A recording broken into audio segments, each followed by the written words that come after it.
बिहार के दफादार और चौकीदार के मुद्दे को लेकर राष्ट्रीय लोक जनशक्ति पार्टी राज्य भर में आंदोलन करेगी। पार्टी के प्रवक्ता श्रवण अग्रवाल ने बताया कि अंग्रेजों के समय से ही समाज की रक्षा और चौकीदारी करना दफादार और चौकीदारों का काम रहा है। इस सेवा में 90% पासवान समाज की बहाली होती रही है और अभी भी इस सेवा में पासवान समाज के ही लोग अधिकांश रूप में कार्यरत है। लेकिन बिहार सरकार पासवान समाज के लोगों को उनके इस सेवा और मौलिक अधिकार से वंचित कर दफादार और चौकीदार के पद पर सामान्य बहाली करना चाह रही है, जिसके खिलाफ पार्टी आंदोलन करेगी। उसमें बदलाव करते हुए जो आश्रित थे पासवानों के, चौकीदार के, दफेदार को 2023 तक उनको ही नौकरी मिला जब वो रिटायर करते थे या एक्सपायर करते थे। आगे क्या करेंगे आप लोग? लेकिन बिहार सरकार जो है जनरल बहाली की ओर जा रही है।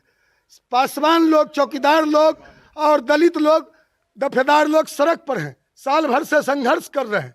तो हम लोग मांग करते हैं कि अविलंब बिहार के पासवानों को, दलितों को, चौकीदार को, दफेदार को, उनके आश्रितों को जो बिहार पुराना था, चौकीदार, दफेदार, संवर्ग नियावली, वही लागू करे बिहार सरकार। नहीं तो हम सड़क पर उतरेंगे। पारस साहू ने कहा